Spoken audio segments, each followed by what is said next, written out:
y conoceréis la verdad, y la verdad os hará libres. El Ministerio de la Enseñanza y la Evangelización, Jesús Soberano Señor, presenta Palabra de Iluminación, un espacio dedicado al estudio de las más reveladoras verdades iluminadas en las Sagradas Escrituras.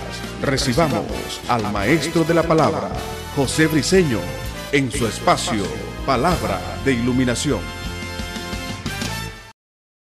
Justicia divina, un tema que nuestros líderes, en su mayoría, estoy hablando, no sé si exagero, un 97% de nuestros líderes en nuestras congregaciones a nivel mundial no tienen un conocimiento preciso, conciso, detallado acerca de lo que es la justicia divina. Cosas que parece paradójico, pero que es cierto, que a teólogos católicos como Juan Hus, Calvino y Martín Lutero, y para ustedes contar, se les reveló y se les iluminó las verdades acerca de lo que es la justicia divina, que Pablo plasmó en sus libros, en sus cartas, y defendió.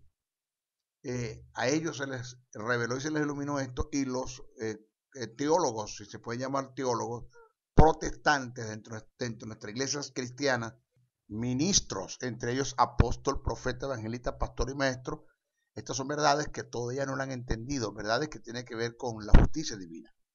Vamos a desarrollar en este estudio para la Escuela de Formación y Capacitación Teológica, el Sinfocat. Vamos a hablar todo acerca de lo que es la justicia divina. Comenzamos.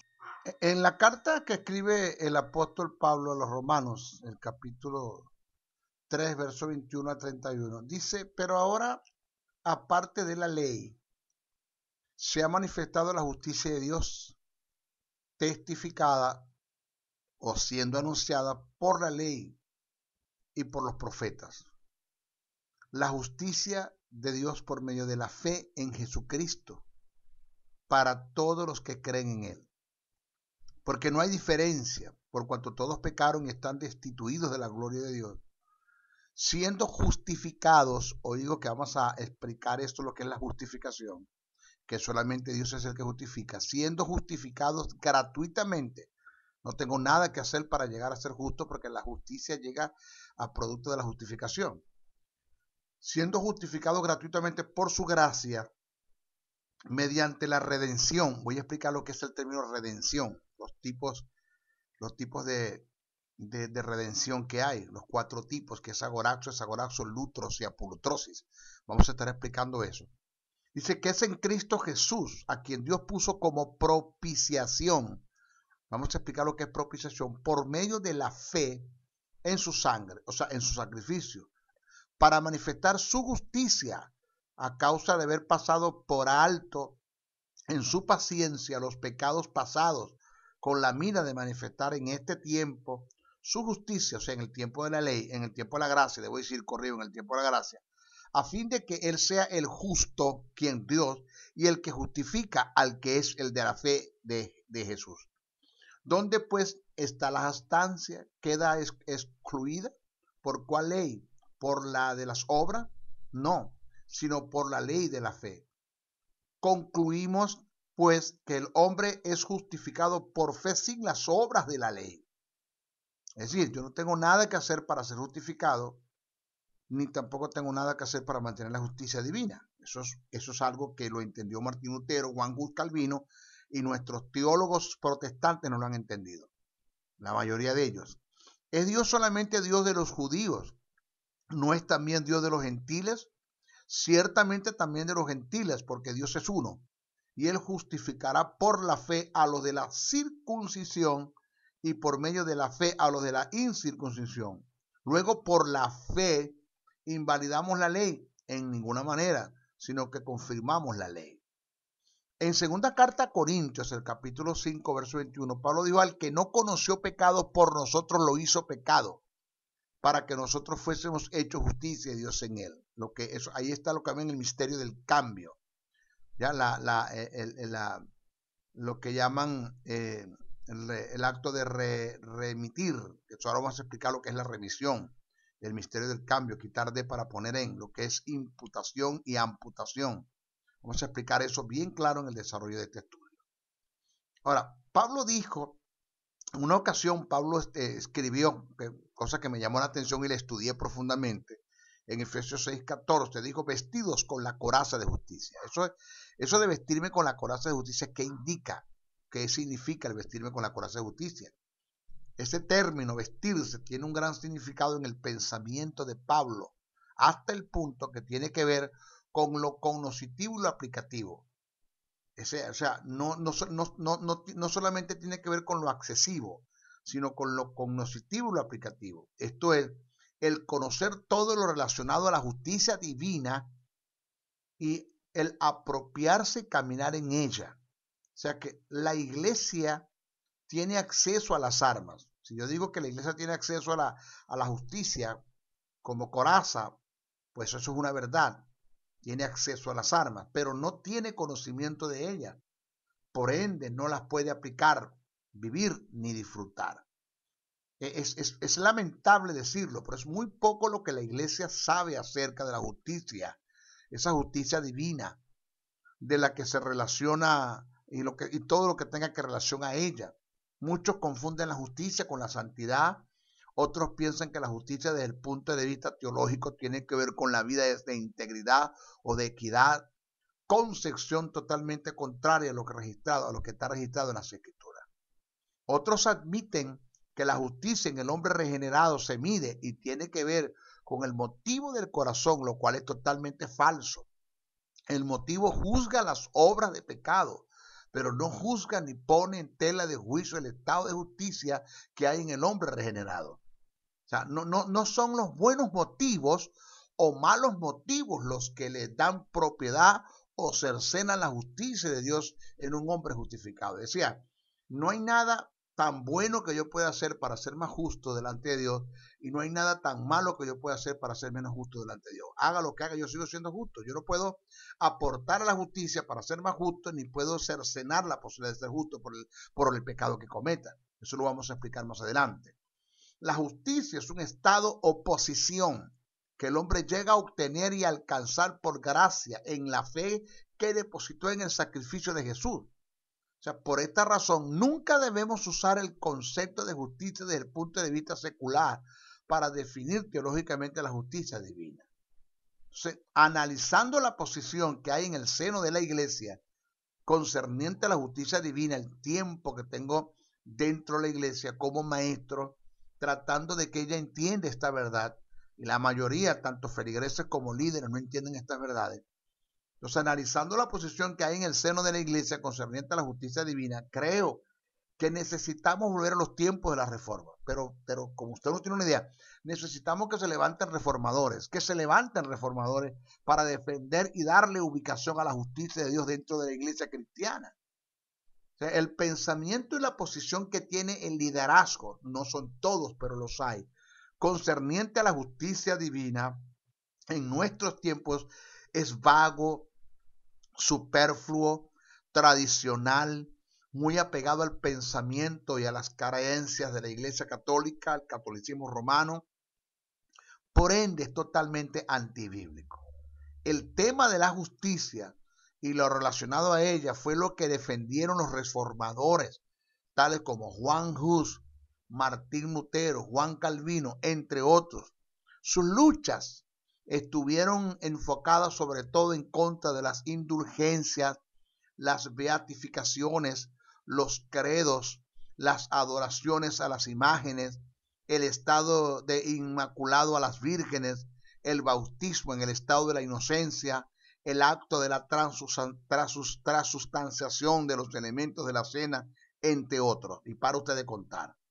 Parte de estas creencias están dentro del seno de la iglesia cristiana. Catolicismo romano dentro de la iglesia cristiana, las cuales hay que erradicar, extirpar, desramificar. Bueno, vamos a comenzar a analizar algunas de ellas para que notemos las semejanzas que hay. Por ejemplo, primero vamos a hablar de las indulgencias. Las indulgencias, estas enseñanzas emergió de la disciplina o de penitencias que se hacía como pago por culpa de los pecados cometidos. Se hacía distinción entre la culpa y el pecado, O sea que el castigo temporal se requería para una completa absolución de la culpa, entendiendo que el pecado era perdonado por Dios mediante Jesús, pero de la culpa se libraba por castigos temporales denominados penitencia. Este es el pensamiento y doctrina de la Iglesia Católica, y eso está dentro de la Iglesia. Esto está en contraste de las verdades bíblicas cuando registra. Ahora pues ninguna condenación, Pablo escribe en Romanos 8:1-3, tal como está escrito en el texto, originalmente como se escribió, así lo escribió Pablo. No se le añadió eso para los que no andan conforme a la carne, sino conforme al Espíritu. Eso no está añadido, eso es catolicismo romano. Pablo lo dijo, esto fue lo que Pablo quiso decir, lo expresó y lo escribió. Ahora pues ninguna, y ninguna es ninguna, condenación hay para los que están en Cristo Jesús, porque la ley del Espíritu de vida en Cristo Jesús me ha librado de la ley del pecado y de la muerte. Que la ley del Espíritu de vida en Cristo Jesús es la justicia y la divina. Me ha librado del pecado y la muerte, que es la ley contraria a la ley del Espíritu de vida. Las indulgencias llegaron a un estado de exageración tal que se daban por escritos como un documento que te calificaba absuelto de la condenación del infierno estando en vida. Era tanta la exageración que a causa de ellas podías librar a un familiar difunto del conocido purgatorio.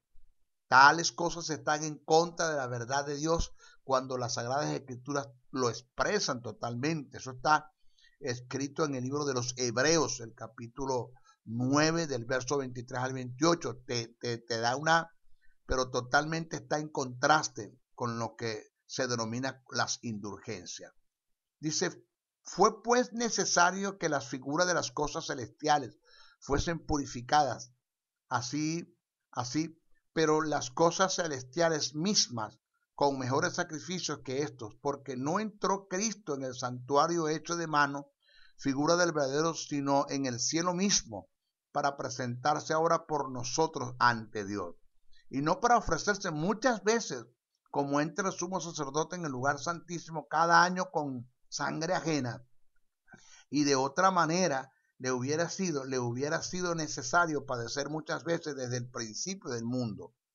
Pero ahora, en la consumación de los siglos, se presentó una vez para siempre por el sacrificio de sí mismo, para quitar de en medio el pecado, o sea, el estado de pecado, de la manera que está escrito, para los hombres que mueran una sola vez y después de esto el juicio. Así también Cristo fue ofrecido una sola vez para llevar los pecados de muchos y aparecerá por segunda vez sin relación con el pecado para salvar a los que le esperan.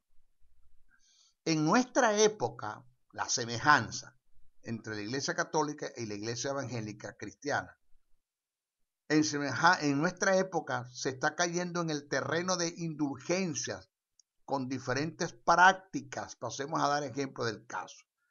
Pacto como indulgencia. Vamos a hablar un poquito de eso que está está volando e inclusive está haciendo daño dentro de la iglesia cristiana. Y por motivo a esto de los pactos, que es una verdad, lo que voy a presentar es una verdad bíblica escritural, donde la Biblia en ninguna parte dice que los hombres están en la capacidad de estar pactando con Dios.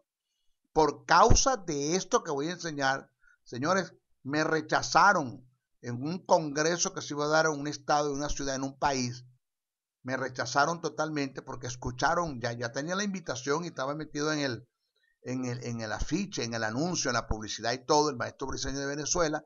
Y cuando escucharon esto por la web, en YouTube, pues automáticamente me rechazaron porque a ellos no les conviene. Ellos están con el jueguito de los pactos, ataracando y desvalijando al pueblo de Dios, quitándole el dinero de una forma tan descarada. Lo atracan a Biblia Armada.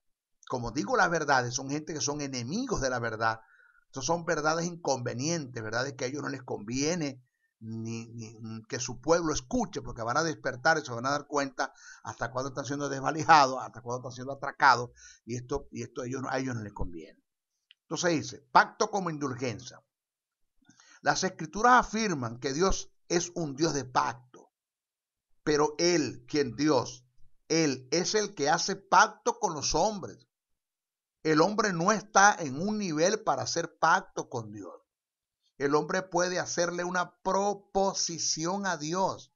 Y él, Dios, es quien decide si dicha proposición pasa a ser un pacto entre él y la persona que hizo la proposición.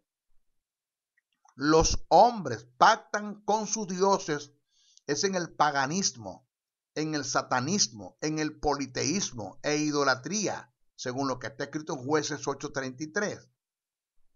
Según los principios bíblicos, los hombres pueden proponerle a Dios algo, pero es Él, Dios, el que decide si dicha proposición pasa a ser un pacto. Esto fue lo que hizo Jacob ante Dios. Propuso en su corazón entregar el 10% de sus bienes, y Dios tomó dicha proposición y la estableció como pacto entre él y Jacob. Pero se debe tomar en cuenta que dicha proposición, denominada voto, no pacto, voto, la hizo Jacob teniendo como fundamento una palabra que recibió de Dios en sueño. Pero Jacob no se inventó un pacto y con él compró el favor de Dios. El favor de Dios ya estaba anticipado. Y Jacob, en agradecimiento, levantó un altar, adoró e hizo un compromiso en su proposición en agradecimiento ante Dios. Pero Jacob no se inventó un pacto. Dice el texto, eso está escrito en Génesis capítulo 28, verso 20 al 22. E hizo Jacob voto, diciendo, si fuere Dios conmigo y me guardare en este viaje en que voy, y me diere pan para comer y vestido para vestir, si volviere en paz a casa de mi padre, de mis padres, Jehová será mi Dios, y esta piedra que he puesto por señal será casa de Dios, y de todo lo que me dieres, el diezmo apartaré para ti. Hacer pactos con Dios. Observe que según lo que acabamos de leer, Jacob no se inventó un pacto. Jacob le propuso a Dios, eso una proposición, le propuso a Dios, y Dios tomó dicha proposición y le hizo pacto. Pero es Dios el que decide si lo que tú le propones en voto va a ser pacto o no. Hacer pacto con Dios tratando de comprar el favor de Él es un tipo de soborno, y a su vez es negar la eficacia de la gracia que se dio mediante la justicia que recibiste por fe en el sacrificio de Jesús. O sea que nuestras bendiciones desde el punto posesional, están adjudicadas a la capacidad que tengas para recibirlas. O sea, Dios conoce la medida de capacidad que tienes para recibir tu herencia, tu legado, de modo que si hay capacidad, si no hay capacidad, negativamente, si no hay capacidad, por mucho que pactes ante Él, de Dios no vas a recibir nada, aunque seas heredero de las cosas. Porque una verdad es que tú seas heredero de todas las bendiciones de Dios posicionalmente. Óigame, posicionalmente. Otra cosa es que tengas capacidad para recibir dichas bendiciones posesionalmente. Dios sabe que si te da dinero te vas a perder, no te lo da. Dios sabe que si te da fama y te vas a perder, no te la da. Dios sabe que si te asciende y te promueve y te vas a perder, pues no lo va a hacer. Te deja en el lugar que está. El problema lo tienes tú, no Dios. Dios lo quiere hacer. Pero esto está de acuerdo a la capacidad que se tenga. Nunca se te olvide que tus dones y tus talentos te llevarán a donde tu carácter te sostenga. Tus dones y tus talentos te llevarán hasta donde tu carácter te sostenga. Los pactos se han convertido en un tipo de indulgencia que te da el derecho a recibir de Dios las cosas aunque no hayas capacidad para recibir lo que demandaste en el pacto que hiciste. O sea, que tratan de comprar el favor de Dios o lo relacionado a Él. Esto es totalmente aborrecido por Dios hasta el punto que te puede llevar a vivir lejos del favor de Él. Esto fue lo que quiso hacer Simón el mago. Trató de comprar el don del Espíritu, acto que fue aborrecido por el apóstol Pedro y sin lugar a dudas también fue aborrecido por Dios. El texto, esto está escrito en el libro de los Hechos, el capítulo 8, versos 14-24. Dice, cuando los apóstoles que estaban en Jerusalén oyeron que Samaria había recibido la palabra de Dios, enviaron allá a Pedro y a Juan, los cuales, habiendo venido, oraron por ellos para que recibiesen el Espíritu Santo, porque aún no habían descendido sobre ninguno de ellos, sino que solamente habían sido bautizados en el nombre de Jesús. Entonces les impusieron las manos y recibieron el Espíritu Santo. Cuando vio Simón que por la imposición de las manos de los apóstoles se daba el Espíritu Santo, les ofreció dinero, diciendo, dadme también a mí este poder para que a cualquiera a quien yo impusiera las manos reciba el Espíritu Santo. Entonces Pedro le dijo, tu dinero, aquí no hay filalguria, fila de filiguria del juria, amor al dinero, que fue el término que utilizó Pablo, filalguria, amor al dinero. Aquí no hay interés, aquí no hay cuánto hay para esto, que es lo que están en el terreno que están caminando nuestros líderes, la mayoría de ellos, en nuestras congregaciones, cuánto hay para eso, pásenos de 1000, pásenos de 2000, pásenos de 3000, pásenos de 500. Dice, Pedro dijo, tu dinero perezca contigo, porque has pensado que el don de Dios se obtiene con dinero. Nada de lo que tenga que ver con Dios se lo vas a obtener con dinero. Eso es soborno. No tienes tu parte ni suerte en este asunto, porque tu corazón no es recto delante de Dios. Arrepiéntete pues de esta tu maldad y ruega a Dios si quizás te sea perdonado el pensamiento de tu corazón, porque en hiel de amargura y en prisiones de maldad veo que estás. Respondiendo entonces Simón dijo, rogad vosotros por mí al Señor, para que nada de esto que habéis dicho venga sobre mí. Lo que se recibe de Dios en un acto de gracia no se paga ni antes ni después de recibirlo. Gracia es un don inmerecido que se dio por misericordia en la compasión de Dios, y lo que se recibe por gracia ni se compra ni se vende. Por querer ser recompensado por los hombres a causa de un favor recibido por Dios. Doy otro ejemplo. El de Simón el Mago, voy a dar otro ejemplo. El de Iesis, el criado de Eliseo, cayó en un terreno de desgracia. Él quiso ponerle precio a lo que se recibe por gracia. Y este fue un acto aborrecido por el profeta, ya que a él se le ofreció un pago por el milagro, y él, quien el profeta, conociendo la misericordia de Dios que se manifestó en gracia para con Naamán, descartó dicha posibilidad. Reitero, presta atención a esta verdad. Gracia es un don inmerecido que se dio por misericordia en la compasión de Dios, producto de su amor. O sea, Dios nos amó, tuvo compasión, se movió a misericordia, manifestó su gracia, dándonos su perdón, impartiéndonos su justicia, dándonos la vida eterna, regenerándonos por completo. Todo eso se dio por gracia. Nada tuve que hacer. Vamos a leer el testimonio que dan las escrituras acerca del terreno en el que cayó Iesis. Terreno que están cayendo muchos ministerios en este tiempo. Pero como usted no tiene una idea, ya nuestros ministerios, la mayoría de ellos no le están sirviendo a Jehová al Eterno. Le están sirviendo a Samamón, al dinero, plata, ¿cuánto hay para eso? Eso es un descaro que hay ahorita. Cuenta le tendrán que dar a Dios por eso. El texto dice, y volvió al varón de Dios, él, ¿quién? Naamán, y todas sus compañías, y se puso delante de él. ¿De quién? De Eliseo.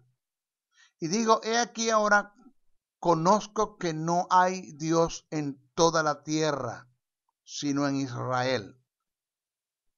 Te ruego que recibas algún presente de tu siervo. Esto es algo que le está ofreciendo Naamán al profeta Eliseo, producto del milagro de aquella lepra que fue caída de su carne, de su cuerpo, por haber tenido un acto de fe en sumergirse en el Jordán. Y al ver su sanidad, regresó y quiso darle dinero o presentes al profeta, producto de ese milagro.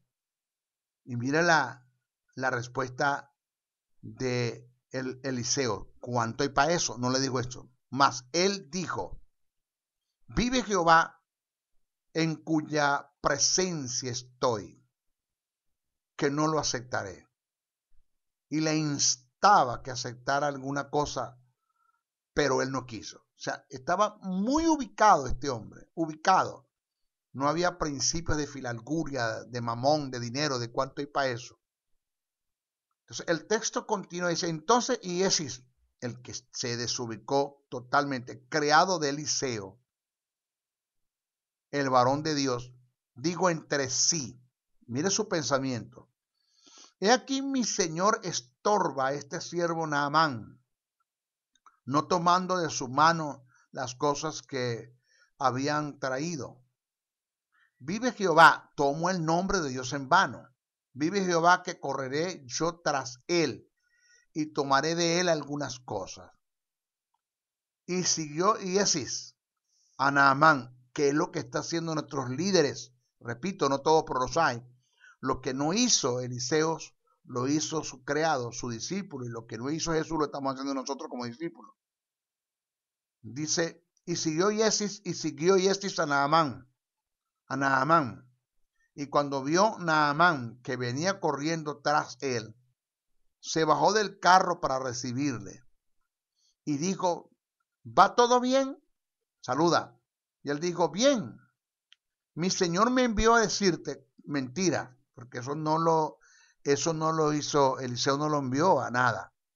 Así están cayendo muchos líderes en nuestros terrenos, mintiendo para engañar a un pueblo y quitar el dinero al pueblo.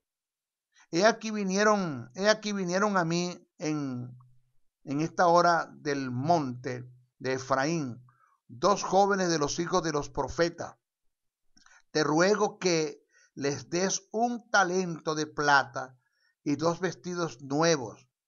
Dijo Naamán, te ruego que tomes 2 talentos. Y le insistió y ató 2 talentos de plata en 2 bolsas y 2 vestidos nuevos. Y lo puso todo a cuesta a 2 de sus criados para que lo llevasen delante de él. Y así que llegó a un lugar secreto. Oiga, un lugar secreto, pecado semejante al que cometió Acán de la tribu de Judá, que dice que vio la barra de oro, la codició, la tomó y la escondió. Este es un denominador común. Siempre la gente mira, codicia, toma y esconde y oculta el pecado. Esto fue lo que hizo Iesis. Dice las escrituras que fue a un lugar secreto.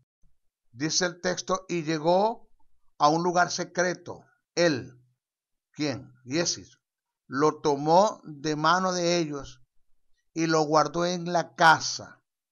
Luego mandó a los hombres que se fuesen. Y él entró y se puso delante de su señor. Y Eliseo, lleno del Espíritu de Dios, estoy claro del asunto, le dijo, ¿de dónde vienes, Iesis? Y él le dijo, tu siervo no ha ido a ninguna parte. Mentiras. Otra mentira. Él entonces le dijo, ¿no estaba también allí mi corazón cuando el hombre volvió de su carro a recibirte? Todas estas cosas las percibí por el Espíritu, Jersey, que está en mí. Esa es palabra de ciencia y discernimiento de espíritu operando en el profeta. Es tiempo de tomar plata. Wow.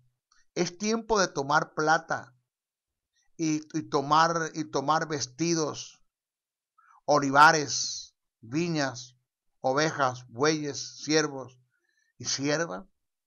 Es tiempo, o sea, cuando dices tiempo es porque hay un tiempo. Hay un tiempo donde Dios te va a dar todo esto por gracia. Hay un tiempo donde Dios te va a poner en abundancia. Hay un tiempo donde Dios te va a bendecir grandemente, pero que sea Dios el que lo haga. No tomes tú esa decisión. Dios lo va a hacer. Producto de un trabajo que vienes haciendo. Él está comprometido en solventarte, en bendecirte, en cubrir tus demandas en el área financiera. Él lo va a hacer. Dice que pongas tu mirada en el reino y todas las cosas vendrán por añadidura. Estamos hablando del vestir, del comer. Todas esas cosas van a venir. Dice, es tiempo de tomar plata. O sea, no lo tomes tú, deja que Dios te lo dé. Eso va a venir con añadidura, como producto de un trabajo que nosotros venimos haciendo. Dios sabe las demandas que hay en el reino. Dios sabe cuánto cuesta la visión que te mandó a hacer y Él te va a dar el dinero para que alcance todo eso. Él no se va a quedar con nada. Él lo sabe. Entonces, el profeta dice, es tiempo, quiere decir que si es tiempo, quiere decir que hay un tiempo en que no lo debemos tomar porque nosotros lo buscamos, porque nosotros nos aferramos a eso, porque nosotros corremos detrás de las bendiciones, cuando las bendiciones nos alcanzarán, dice la palabra, por mucho que corramos. Sí va a haber tiempo donde Dios nos va a bendecir. El hombre pasa por 4 etapas financieras, por la pobreza, por la escasez, por la solvencia, la abundancia y la sobreabundancia. Dios nos ha sacado de todo eso. Dios nos sacó de la pobreza, que es el estado más bajo de la miseria. Dios nos sacó de la escasez. Dios nos llevó a la solvencia, nos va a sacar de la solvencia, nos va a llevar a la abundancia, nos va a llevar a la sobreabundancia. Es el trabajo de Dios, pero que sea Dios el que lo haga. Que sea Dios el que lo haga. Dice el profeta, por tanto, la lepra de Naamán se te pegará a ti y a tu descendencia para siempre. Y salió delante de él leproso, blanco como la nieve. Eso está en Segunda de Reyes, el capítulo 5, versos 20 al 27. Así arrastrarán la maldición todos aquellos que están sobornando y manipulando, intimidando a un pueblo para quitarle el dinero. Tanto ellos como su familia. Todo eso Dios no puede ser burlado de lo que tú siempre tú vas a recibir. Ahora, si recibir las bendiciones de Dios en el aspecto posicional fuera cuestión de pacto, violaríamos el principio que está en la palabra, que dice que lo mucho que vas a recibir de Dios se debe a lo fiel que fuiste en lo poco. Es un principio que está allí. Entonces, si recibir las bendiciones de Dios en el aspecto posesional, porque ya posicionalmente yo fui bendecido, pero si recibir la bendición de Dios en el aspecto posesional fuera cuestión de pacto, violaríamos el principio que está en la palabra que dice que lo mucho que vas a recibir de Dios se debe a lo fiel que fuiste en lo poco. Entonces, ese es un principio que usted no lo debe pasar por alto. Eso está escrito. En lo poco fuiste fiel, en lo mucho te pondré. Pero esto no es cuestión de que fuiste fiel en lo poco, en lo mucho, sino que yo pacté y Dios me tiene que dar. Porque yo le torcí el brazo a Dios y Dios está comprometido conmigo y punto. Yo te pacté y tú me tienes que dar. Te he preparado o no te he preparado, te he capacitado o no te he capacitado, tú me tienes que dar. Eso es lo que te enseñan. Eso es lo que muchos te dicen desde los púlpitos, usando los púlpitos de un escenario sagrado para Dios, lo están usando para atracar al pueblo. Entonces, por lo consiguiente, no son los pactos o lo que pactes con Dios lo que determina que seas bendecido posesionalmente. Es la fidelidad o lo fiel que haya sido ante Dios. Lo otro que hay que tomar en cuenta es que el que pacta pone condiciones al sujeto con quien se hace el pacto. Condiciones que se deben cumplir al pactarte para que el pacto quede ratificado y se pueda recibir. Y se puedan recibir las promesas del pacto.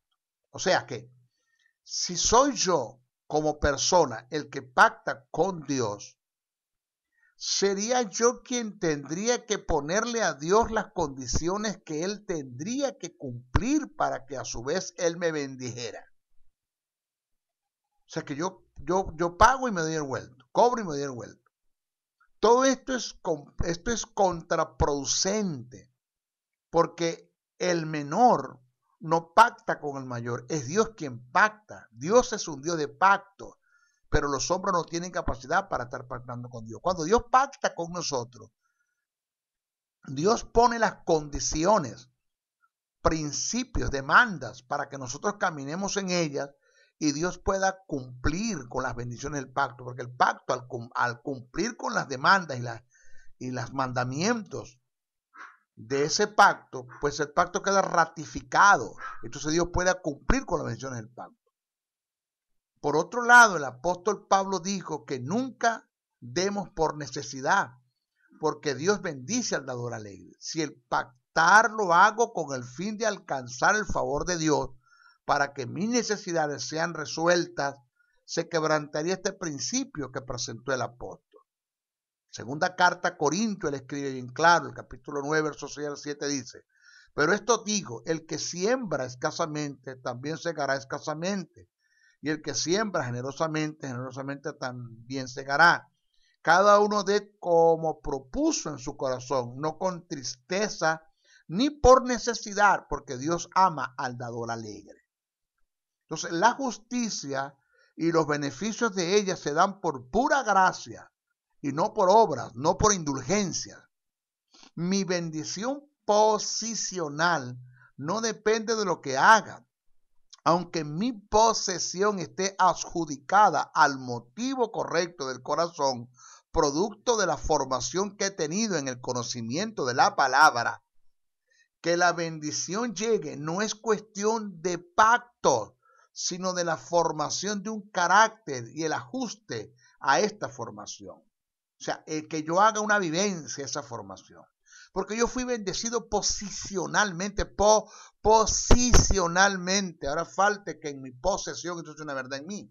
Porque esto tiene que ver de acuerdo al carácter que yo tenga, la capacidad que tenga para recibir. No es cuestión de pactar. Sáquese eso. No se dejen engañar. No se dejen quitar el dinero de gente que te estén diciendo que pactes, porque si tú pactas en este tiempo, tú pactas ahora, el año que viene va a ser una bendición para ti, ahora mismo declaro y profetizo sobre ti. Eso no es bíblico, eso no es escritural, eso es una aberración, eso es una doctrina diabólica, eso es satánico dentro de la iglesia. La gente que está haciendo eso está siendo influenciada por el mismo diablo. Eso no es así. El acto de hacer pacto con Dios se deriva de algunos pasajes que en nuestras traducciones se transcribieron en una forma incorrecta. Y es el caso de Esdras, el capítulo 10, verso 3, y el de Salmo 55. Pasemos a analizarlo. Vamos a analizarlo. Estos pasajes y se los vamos a presentar tal como está escrito originalmente. El texto dice en Esdras 10, 1, 3. Mientras oraba Esdras y hacía confesión, llorando y postrándose delante de la casa de Dios, se juntó a él una muy gran multitud de Israel, hombres, mujeres y niños, y lloraba el pueblo amargamente.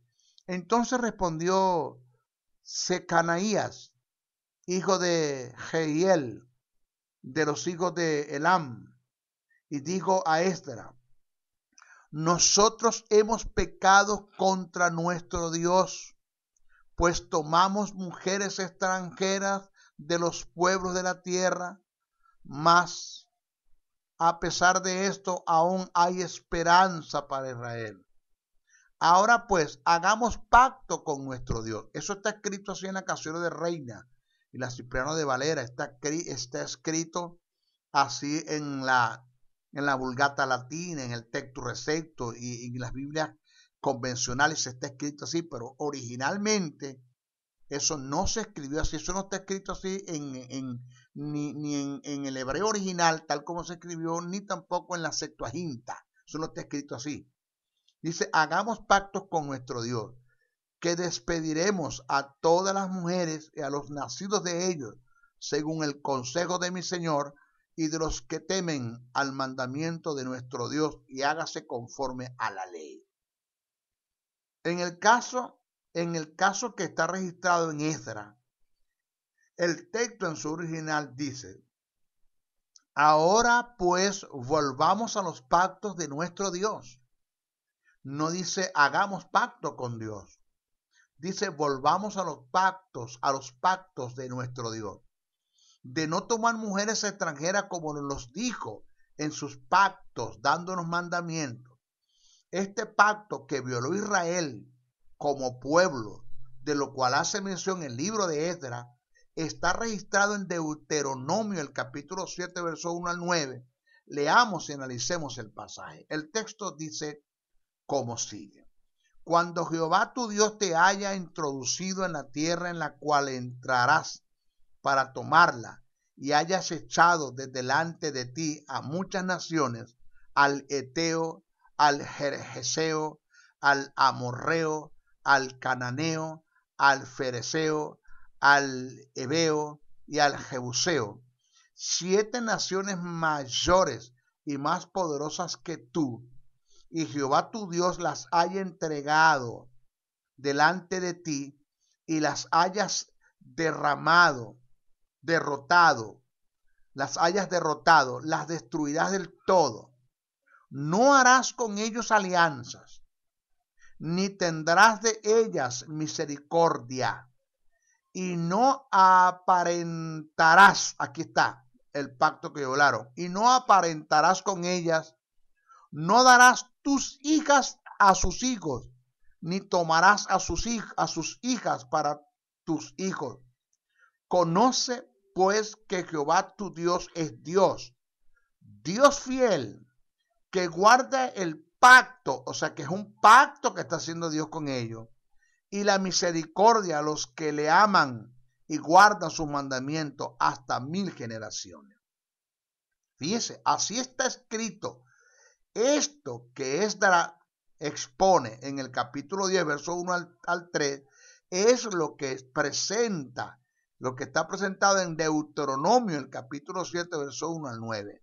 Acá se presenta un pacto que Dios hizo con ellos de no dar tus hijos a sus hijos, ni tomarás a sus hijas para tus hijos. O sea, aparentarás, no hagas eso. Fue lo que hizo el pueblo de Israel.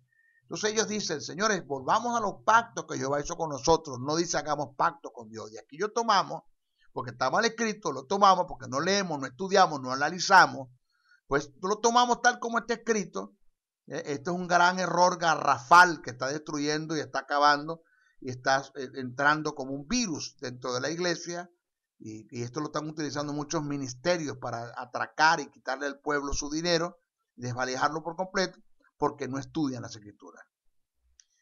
En el caso del Salmo 55, que dice, los que hicieron conmigo pacto con sacrificio. El Salmo 55 dice así, los que hicieron conmigo pactos en sacrificio. Eso está escrito en la Caserio de Reina, eso viene del Textus Receptus, viene de la Vulgata Latina, y para ustedes contar. Pero eso no se escribió originalmente así. En el texto sagrado, en el hebreo, no se escribió ni tampoco se escribió en la Septuaginta.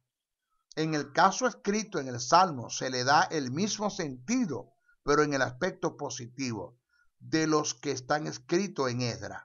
Lo que registra el Salmo en su original es los que cumplieron mis pactos en medio del sacrificio.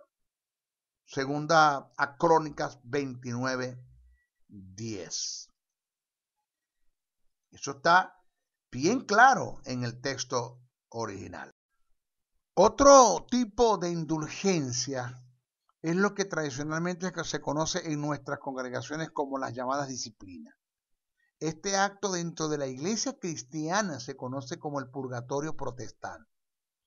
O sea que en nuestra mentalidad, o en la mentalidad de muchos ministerios, no en la mía, yo salí de allí, está el pensamiento católico de que el pecado es perdonado por Dios mediante su Hijo, pero la culpa de la restauración de este pecado está en el tiempo que tenga el transgresor en penalidad, inactivo, a merced del testimonio delante de la audiencia cristiana, divulgando de alguna manera una falta que ante el tribunal de Dios fue perdonada y no es tomada en cuenta. O sea que Yo cometí un pecado, me ponen 6 meses de disciplina, pues son 6 meses que me están recordando el pecado que ya Dios dice, ¿por qué lo tienen sentado? Yo no me acuerdo por qué está sentado, o sea, ya yo lo perdoné.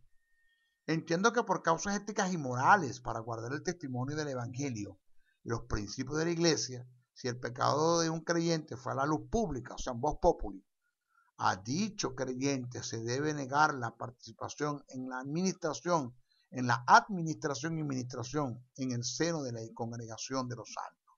Pero debe hacerse por causa de principios y no como penalidad por dichas faltas.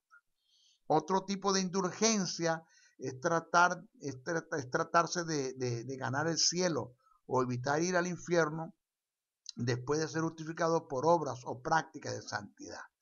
Las Escrituras dicen que la obra de regeneración en el hombre en Cristo fue completa y no hay obra de justicia que podamos hacer para complementar el acto de regeneración. Entonces, cuando hagamos un estudio de los incidentes que se dieron por causa de la obra vicaria en el misterio del cambio, daremos mayores detalles del asunto. El texto dice, porque con una sola ofrenda hizo perfecto para siempre a los santificados, según lo que está escrito en Hebreos 10:14. El estado de justicia es tan completo en el hombre regenerado que en nivel de justicia es tan justo como lo es Dios. Es decir, es tan justo que ni siquiera Dios es más justo que él. Ahora, muy poco entienden esta verdad por desconocer el tema de la justicia. Verdades que estoy dispuesto a demostrar en este estudio. Ahora, yo no he dicho que el creyente es más justo que Dios. Estoy hablando de que Dios no es más justo que el creyente, de que el hombre regenerado no es más justo, porque el mismo nivel de justicia que tiene Dios lo tiene el creyente. Como que si dijera, ¿quién tiene más vida eterna? ¿Dios o el creyente? ¿O el Hijo de Dios? No, la misma vida eterna que está en Dios está en el creyente. La diferencia es que en Dios es absoluta, es inherente, es propiedad de Él, y en el hombre fue derivada por ese mismo nivel de vida, ese mismo nivel de vida eterna, así igual, ese mismo nivel de justicia, ¿ok? Bendiciones, bendiciones, bendiciones. Si has sido bendecido a través del mensaje transmitido en este programa, comunícate por los teléfonos 0058-416-860-7602, 0058-414-9992 o al 0058-261-737-3387. Escríbenos a los correos electrónicos josebriceno77@hotmail.com, jesussoberano77@hotmail.com. Y si deseas seguir disfrutando de estos mensajes, ingresa a nuestro portal web maestrojosebriceno.blogspot.com. Suscríbete a nuestro canal en YouTube o visítanos en Facebook. Será hasta una nueva oportunidad en su programa Palabra de Iluminación.